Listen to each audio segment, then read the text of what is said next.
Salut les nomades. Alors moi c'est Ambroise et je suis aujourd'hui à Cuba dans les Caraïbes. Et je voulais parler aujourd'hui des avantages d'être nomade digital, un style de vie que j'ai adopté il y a quelques années et que je regrette pas du tout. C'est un style de vie qui fait rêver, c'est vraiment un style de vie qui promeut la liberté. Quand tu es nomade digital et que tu arrives à gagner ta vie en ligne grâce à ton ordinateur, par internet, partout, tu peux vraiment faire ce que tu veux, voyager autant que tu veux, travailler d'où tu veux.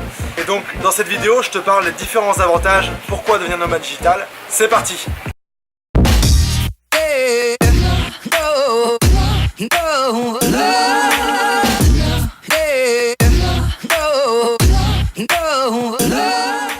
Gros sujet dans cette vidéo aujourd'hui. Alors comme je le dis souvent, être nomade digital ça t'apporte 3 types de liberté.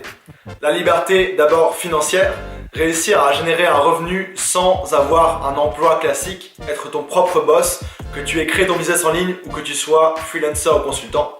Avec ça, bien sûr une liberté temporelle, pouvoir travailler un petit peu quand tu veux. Bien sûr, il faut travailler, mais tu peux travailler tôt le matin si tu préfères, ou tard le soir, etc. Ou moi, ce que je fais, c'est que je travaille le matin, je prends une pause et je recommence après.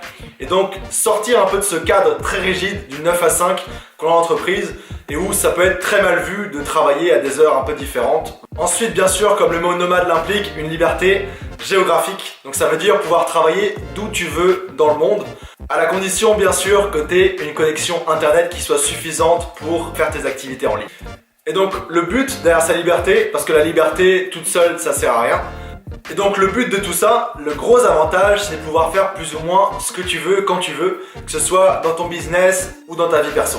Et donc ça peut te permettre de voir plus ta famille, ça peut aussi te permettre de partir avec des amis quand ils vont en vacances ou quand ils vont s'installer quelque part. Par exemple, moi, cet automne, j'ai pu travailler depuis Lisbonne à Noël de Marrakech, ensuite de Prague, de Berlin, etc. tout en étant basé à Montréal. Alors je vais te détailler un petit peu plus chacun des 3 types de liberté parce que c'est selon moi ce qui explique le mieux les vrais avantages d'être nomade digital. Alors du côté argent, comme j'en ai parlé, il y a la liberté financière que ça peut t'apporter. Il y a aussi la différence du coût de la vie entre l'endroit où tu gagnes ton argent, la devise dans laquelle tu gagnes ton argent, et là où tu vas les dépenser, le pays d'où tu vas travailler. Par exemple, si tu gagnes ton salaire en euros ou en dollars, et que tu vas t'installer en Thaïlande où le coût de la vie peut être 2-3 fois moins cher, ben, ça veut dire que tu as un niveau de vie qui augmente de 2 ou 3 fois. Et ça, c'est génial. Parce que même avec un petit salaire, quand tu démarres ton business, tu peux avoir un style de vie assez agréable où tu peux manger au restaurant tout le temps, te faire livrer tes courses, avoir quelqu'un qui fait ton ménage, qui fait ta cuisine. Et ça apporte un style de vie super confortable. Par contre, il y a quand même des coûts associés à voyager, surtout si tu te déplaces souvent.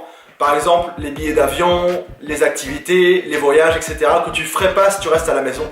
Donc bien sûr, c'est des coûts qui sont à prendre en compte, mais si tu t'organises bien et que tu restes assez longtemps à chaque endroit, mettons un mois par endroit, ben tu peux économiser sur pas mal de choses comme avoir un loyer pour un mois, t'avoir un abonnement à une salle de sport pour un mois, négocier pas mal de choses en fait dès que tu restes un petit moment. Et donc pour le côté financier, ça peut être très avantageux, ça peut être pareil, et puis ça peut également te coûter plus cher, donc ça dépend vraiment de ton style de vie. Si tu gagnes un bon salaire mais qu'en Thaïlande ou ailleurs où tu vas pour travailler, tu craques et tu dépenses vachement d'argent en restaurant, en alcool, en appartement, etc.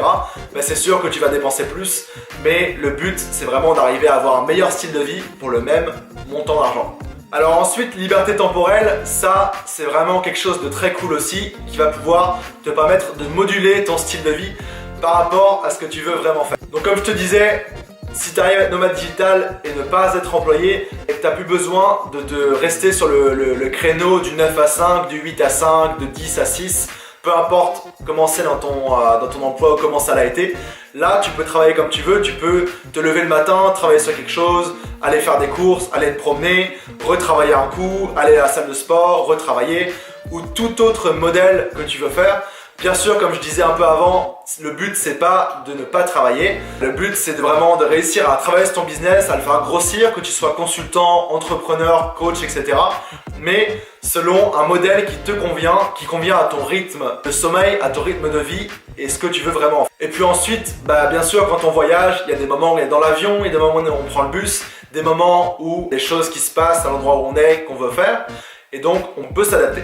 Troisième chose, c'est la liberté géographique. Alors là, le gros avantage, c'est que ça te permet de découvrir le monde tout en travaillant sur ton business, en le faisant grossir. Donc tu peux être plus ou moins n'importe où tu as accès à internet, et donc ça t'apporte une ouverture sur le monde qui est assez incroyable. Tu découvres plein de cultures que tu ne connaissais pas, et à chaque fois qu'on découvre une nouvelle culture, moi j'ai toujours un petit choc. Mettons, quand je suis allé en Asie pour la première fois, quand j'avais 15 ans, je suis allé tout seul en Chine pendant 3 semaines dans une famille d'accueil. Pareil quand je suis retourné en 2017 pour faire plusieurs pays. Gros choc. Pareil en Amérique du Sud quand j'étais en Argentine pendant 6 mois. Pareil quand j'ai été à Marrakech en décembre. Ouverture sur le monde, tu vois ce qui se passe, tu comprends un petit peu mieux ce que tu vois dans les vidéos. Et puis voir des choses en vrai, c'est toujours super différent. Comme si tu vois le Grand Canyon en vrai par rapport à sur une photo ou une vidéo YouTube, c'est pas du tout la même sensation. Et ça, en étant nomade digital, tu peux arriver à le découvrir parce que tu peux voyager plus souvent. Il y a aussi le fait de pouvoir faire des activités sportives ou autres que tu pourrais pas faire chez toi où tu es basé. Par exemple, je connais des nomades digitaux qui le sont parce qu'ils adorent le kitesurf ou le surf, et donc ils se déplacent, ils vont voir différents spots comme en Afrique du Sud, au Brésil pour le kitesurf, et ça leur permet de vivre leur passion tout en travaillant et en générant du cash pour financer cette passion. Donc tu vois un peu le principe. Pour moi, une activité que j'aime beaucoup faire en voyageant, c'est la plongée. Donc ça implique d'avoir des eaux assez claires, avec beaucoup de poissons, de végétation sous-marine, etc. Ça peut aussi te permettre de bouger selon les saisons. Donc mettons, gros avantage pour moi qui habite à Montréal, c'est de pouvoir partir pendant l'hiver où il fait moins 30, il neige, il y a de la glace, etc.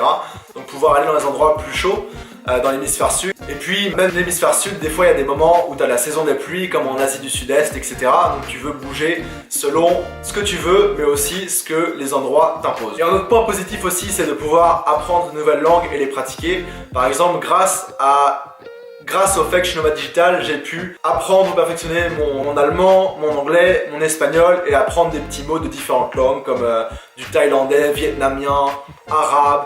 Et donc en conclusion, être nomade digital, ça t'apporte une panoplie d'avantages. C'est tout un nouveau monde qui s'ouvre à toi parce que tu peux avoir un style de vie dans lequel tu fais ce que tu veux, quand tu veux. Et tu peux avoir ce style de vie grâce à des avantages comme la liberté financière, géographique et temporelle que ça t'apporte.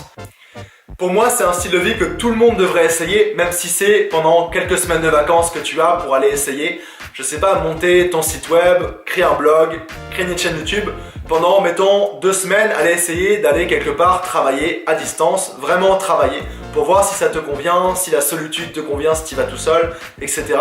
Je pense qu'on n'a aucune excuse en 2019 pour ne pas essayer ce style de vie. Alors bien sûr, ce style de vie, il a différents désavantages, je t'en parle dans une prochaine vidéo. D'ici là, avant de te laisser, je voudrais te parler d'un guide que j'ai écrit sur les 4 meilleures manières de gagner sa vie en ligne quand tu es nomade digital. Je te mets le lien en description de cette vidéo, je te laisse aller voir et me dire ce que t'en penses. Et d'ici là, ciao!